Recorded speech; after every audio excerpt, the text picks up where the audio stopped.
everyone, and welcome. My name is Dionne, and I am currently the director of the Miss Bedford Scholarship Program right here in Bedford, New Hampshire. I've been part of this program for about the last 10 years, currently serving as its director. And we are a nonprofit scholarship program that is a preliminary to Miss New Hampshire, which is a chapter of the Miss America organization. Our program provides young women throughout New Hampshire an opportunity for an affordable education, development, and success. Our program also empowers young women to engage in community service and leadership. This past year, Miss Bedford 2023, we did award $10,000 in scholarships to deserving young women who participated in our program. And I would like to introduce you to one of those candidates right now, who is our Reigning Miss Bedford 2023, Brooke Mills. Welcome, Brooke. Hi, thank you for having me. Of course, it's great to have you here. And we're going to talk a little bit about your year of service as Miss Bedford, and then we'll talk about your social impact initiative and how you're working through that this year. Absolutely. All right. We have just a crowning moment picture, which we can bring that up to show Brooke as our Miss Bedford. She was crowned at the McKelvey School right here in Bedford in September of this past year. And standing next to her is our Miss Bedford's Outstanding Teen, Emma Polahovich. And hopefully we'll get to meet her at some point in the future. But all right, so let's go back to Brooke. Brooke, you certainly were very well deserving of the Bedford title. Brooke is certainly an incredibly accomplished young woman. So many accomplishments. I think we could be here for the entire show listing them. But a few highlights of your accomplishments that I found particularly interesting.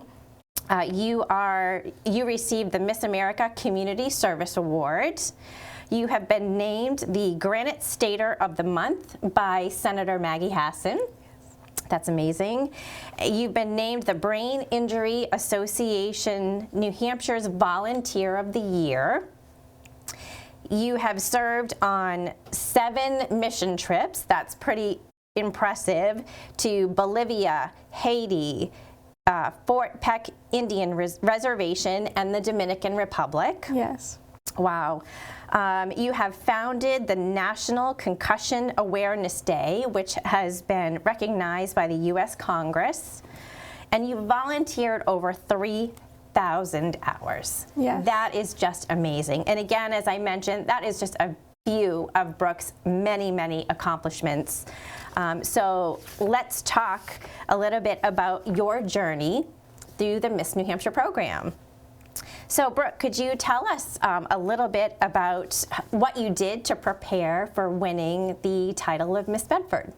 Yes, well, you mentioned a lot of the incredible things, honestly, that I've been able to do throughout my past few years, and that's truly because of my involvement in this organization.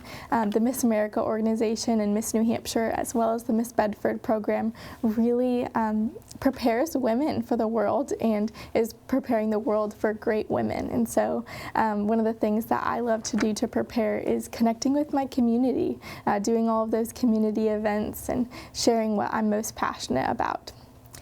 3,000 hours of community service. Yes. How have you found the time to do that? Well, I have to say a lot of those hours were completed before grad school.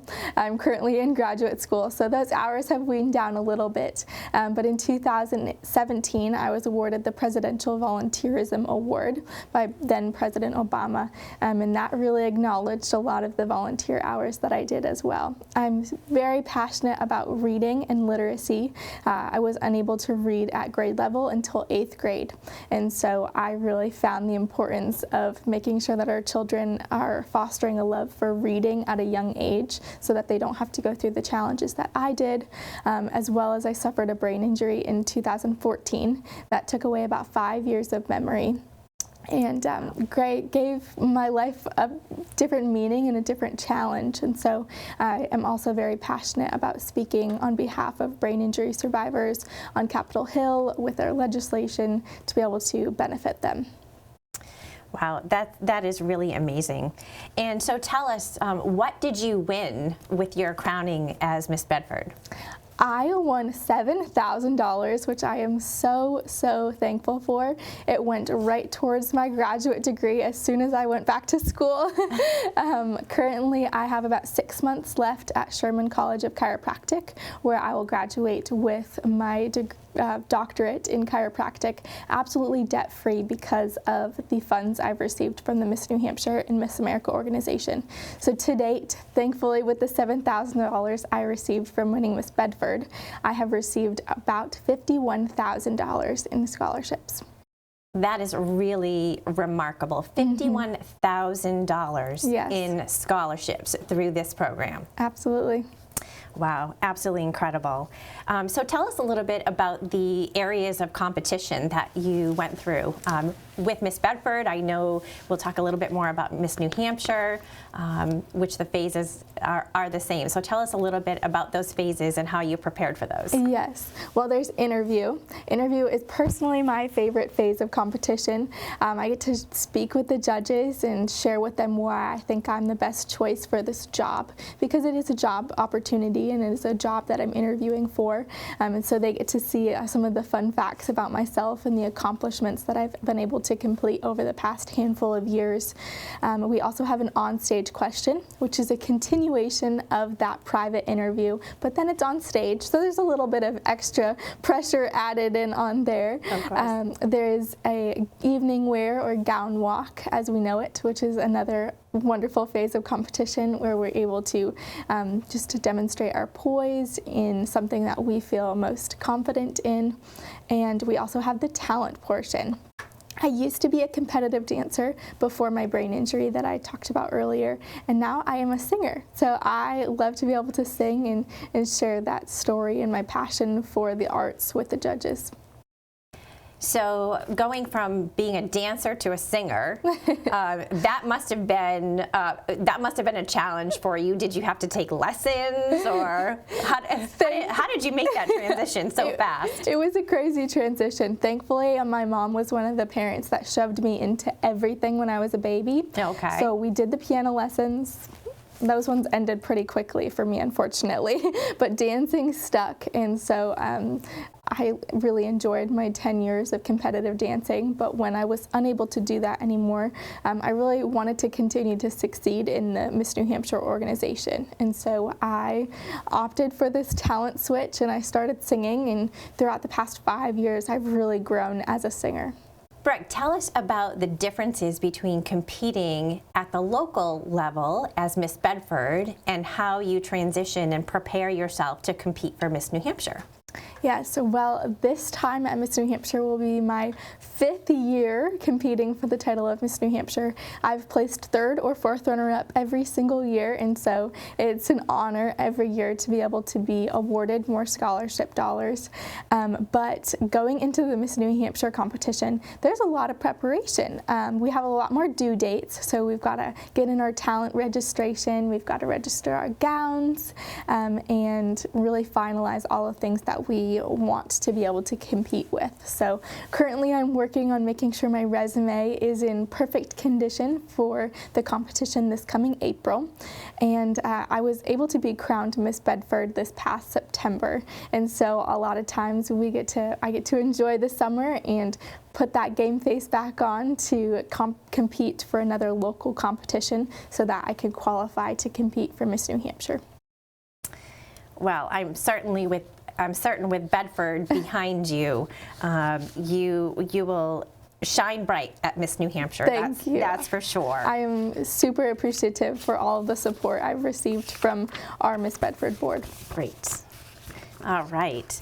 So let's talk about your social impact initiative. Part of the Miss New Hampshire program and the Miss America organization is the service side of of the pageant. So while most people might look at a pageant as a beauty pageant, it has certainly evolved immensely over the years. And actually, I'm going to jump back just a moment because I think it's very important to talk to our viewers about what the 4 points of that crown really mean. Yes. So can you tell them what those 4 points mean? Absolutely. We've got scholarship, which we've chatted a little bit about. To date, I've received about $51,000 through the Miss America organization, and that's a lot of times awarded from the service that I have completed. So I have won extra scholarship dollars thanks to the community service that I have done, which leads us into the next point, which is service. Personally, another one of my favorite points, which has really helped me grow as a woman and as a person and as a professional individual through all of the service work that I've completed to date. And then we've also got style and then success. As I mentioned, I'll be receiving my doctorate in chiropractic in about 6 months, and so many of the young women that strive for success through the Miss America organization make great role models and great young women for this world. So we just had a Miss America competition a few weeks ago, and we had a nuclear scientist crowned. So it really speaks to how well-rounded all of these contestants are. Absolutely. They've all done some very remarkable things. Yes. And you are right in there with them. Thank you. So, service, which you just talked about, and how that plays into your social impact initiative, which we know is Choose Health America. So I'd like to talk to you a little bit about that. And could you tell us a little bit about your social impact, Choose Health America? Yes. Well, I founded Choose Health America truly because I felt like our schools aren't getting enough education on why we need to be healthy, why it's important, and how many diseases there are out in the world that have modifiable risk factors. So modifiable risk factor includes, taking better care of your body so that you decrease the risk of heart disease, of stroke, of diabetes, etc. And so Choose Health America is really an educational source. So I am currently going on school tours. I have about 13 classrooms scheduled in the next 3 days to be able to speak to so many of our Bedford schools and share the importance of taking their health seriously at a young age. That's wonderful. Yeah. Wonderful. 13 schools. Yes. And several right here in Bedford that you'll be visiting. Yes. Excellent. So let's talk about the first point of your social or of your social impact, Choose Health, which is sleep. Yes. So how much sleep does a person really need?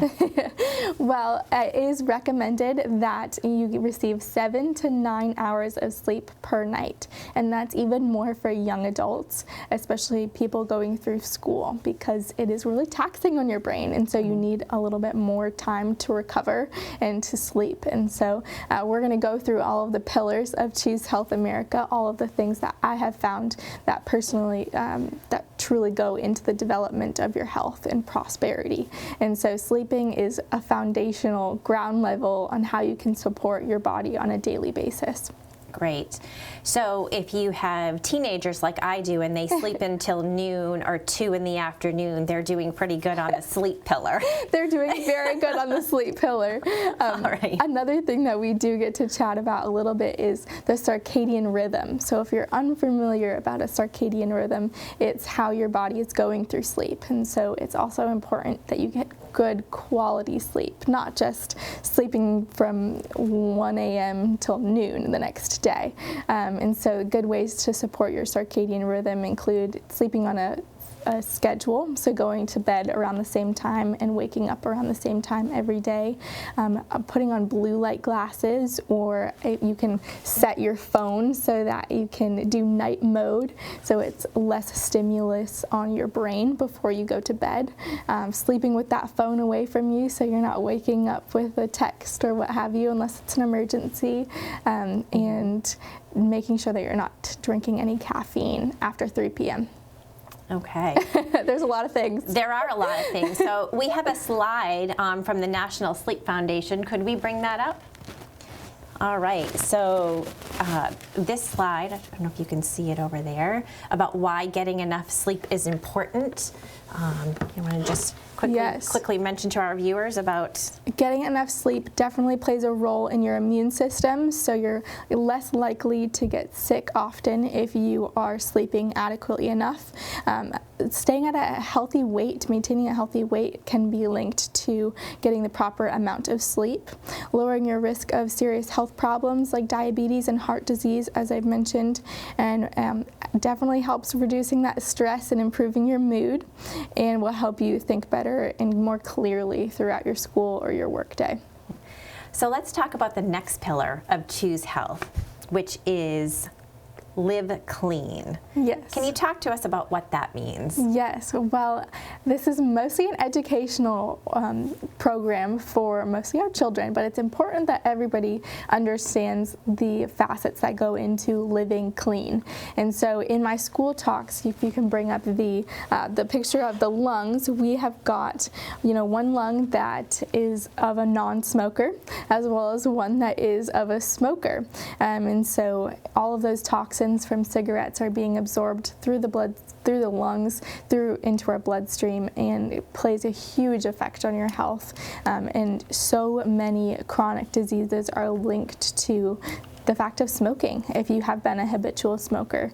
And so making sure that we're just breeding a culture that's not accepting smoking anymore is really important. And then in teens, vaping is a really big problem right now, and unfortunately it can be marketed to our younger children and teens as well. And so I have to talk about the effects of vaping as well, which is so much unknown.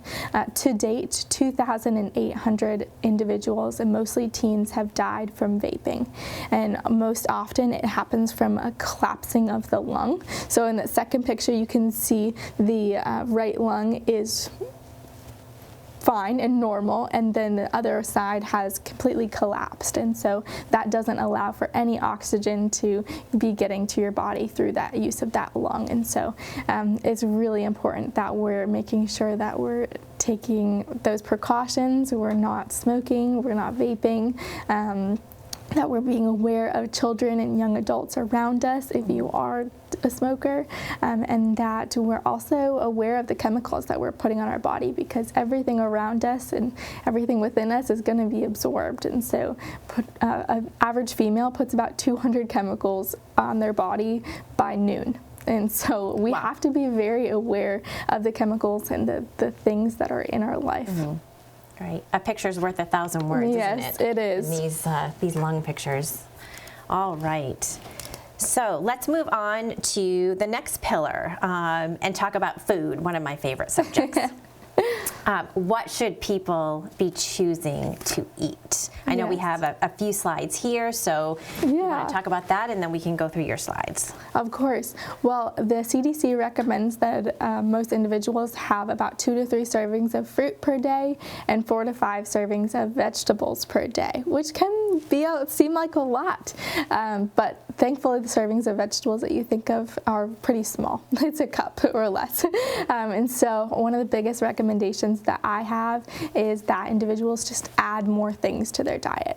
Adding more things sounds really appealing. It does. And so adding a side salad to your dinner, just increasing that vegetable intake, adding a real fruit source and possibly even a vegetable source at breakfast, and just adding more things into your diet that your body will truly thank you for in the end, because all of the vitamins and all of the minerals and sources of life really come from our fruits and vegetables. And what advice would you, I know you typically spend your time talking to kids in classrooms, but for those who might be watching, what advice would you give busy parents who are always on the go with their kids, because of course we've scheduled our kids, 24/7 and always on the go.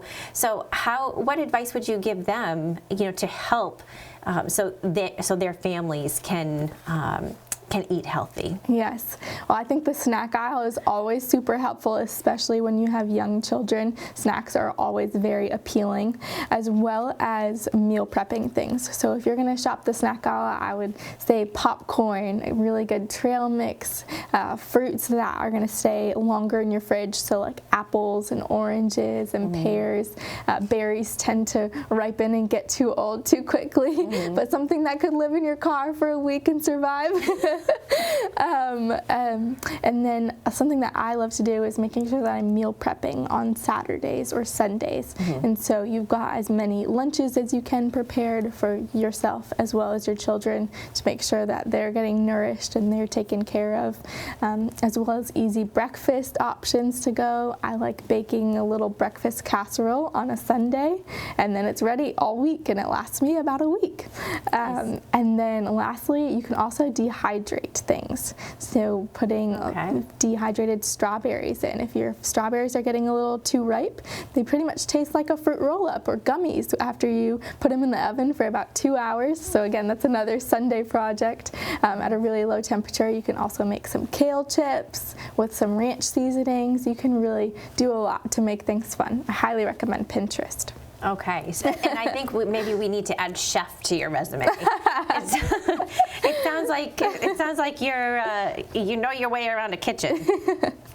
All right, so we have a few slides here about healthy eating. So why don't you just spend a moment and take us through those few slides? Yes, well, it's a really cool topic to be able to speak to our children about eating the rainbow. And I don't mean rainbow flavored fruit roll-ups or Skittles. Yes, okay. So I've got to really break it down and show them the pictures so that they can see it. So we've got the antioxidants that are in blue and purple foods. So you're going to find that in cabbages, blueberries, grapes, figs, blackberries, and eggplants. So all of those foods that you think of that are purple and blue.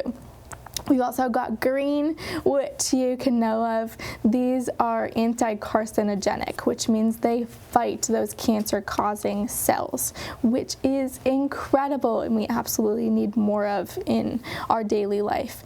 You can think of this as anything green. Avocados, kiwi, broccoli, Brussels sprouts, collard greens, even green tea and herbs. So if you have a green thumb, start growing some mint, start growing some basil, rosemary, sage, thyme. Those can all be added into your meals very easily for an anti-cancer causing meal. We also have red, which is beneficial for any gene-damaging free radicals. So they also are protecting us against cancer-causing cells, and they support lung and heart diseases. So that's anything red. Cranberries, grapes, red onions, tomatoes, turnips, raspberries, and watermelon. Okay. All right. And I think, oh, here we go. We're back to us now. All right, so eating healthy, obviously very, very important for us, yes. But so is exercise. And I know, we're coming up on the end of the year here, so we'll probably have a lot of people making those New Year's resolutions to exercise more because, of course, who doesn't make that resolution? Yes. Is it really important to your health to exercise? It truly is. Any disease that you can think of, I promise you, it's going to be modified. Your risk of that disease, even getting sick, movement supports your immune system. So it's important for your everyday life and for your survival and longevity to moving your body every single day. I highly recommend also just adding more things in. It can be hard to find the time of day to move your body and get a workout in or go for a walk, but if you can take the stairs rather than the elevator, just change up your lifestyle just a little bit. It can make a huge impact. Great. Certainly good advice. So let's just move on to the last pillar of Choose Health America, which is think positively. And you teach children in the classrooms that you visit affirmations and gratitude. Yes. What exactly is a positive affirmation? Well, the think aspect is super fun to start teaching our young children. affirmations are pretty much something that you want to change about yourself, something that you want to learn to appreciate about yourself, or something that you want to happen. You state these things to yourself in the mirror, or maybe while you're driving your car. You say, you know, I am happy today. I'm happy. Snoop Dogg actually has a very good, it's not explicit by any means, it's a great affirmation song on YouTube, and children love it. It's a great way to introduce some affirmations to a fun little jingle, and here's some Snoop Dogg throughout your day. So I love playing that for kids. So parents, look that up. It's yes. on YouTube, Snoop Dogg affirmations. Affirmation song. Okay. All right. We will definitely have some people looking that up, I'm sure. Yes. How do you include gratitude in your own life? Yes. Well, another thing that I get to teach our children in our schools is carrying around just a little note card, and you can write down 3 or 4 things that you're grateful for every morning, and then look at that 3 or 4 times throughout the day. I promise you, you're going to stick your hand in your back pocket and you're going to find this card, and you'll pull it out and you'll read it, and it helps me stay grounded throughout the day and positive when school can be very hard and challenging. And so that's a really great way that I love to see children get excited about the things that they have in their life already. That's a great tool. Great tool to carry around that note card. I'm going to have to try that tomorrow. All right. If someone would like to learn more about Choose Health America, how do they get in touch with you? Yes. Well, you can go to the website choosehealthamerica.com. I have a blog that I post regularly on. I recently just posted those last-minute Christmas gifts that you might want to get somebody who's health-oriented. We've got blogs on foods to try, new movement exercises, and things like that. And so you can check that out, as well as hire me to speak to your school or your community event free of charge. Okay. I know schools certainly like the phrase free of charge. Yes. So, again, choosehealthamerica.com. And so let's circle back as we finish up here to the Miss Bedford Scholarship Program and the Miss New Hampshire and Miss America organization. If someone would like to get involved, if they know a young woman who is looking for some scholarship opportunities or looking to just better themselves, how would they get involved in the program? What advice would you have for them? Yes. Well, you're never too young. I started through our Princess program, and so you're not competing at that age, but it gave me the mentors to some individuals to look up to that made me want to continue to better myself and be a successful young woman like the role models that I had. So if you're between the ages of 3 and 8 to 12-ish, we have a Princess program that you can be involved in. You can be paired with a mentor in the Miss New Hampshire organization and go through Miss New Hampshire week with us. They even do a little dance number on stage, which is really exciting. That sounds fun. It is very fun. And then any girls ages 13 to 25 can compete in either our Miss New Hampshire's Outstanding Teen or Miss New Hampshire, as well as any locals in their area. So if you live in Bedford, you could be the next Miss Bedford next September. And so that's wonderful advice for anyone who might know a young woman who wants to get involved in the program. Miss Bedford Scholarship Pageant program also has a Facebook page.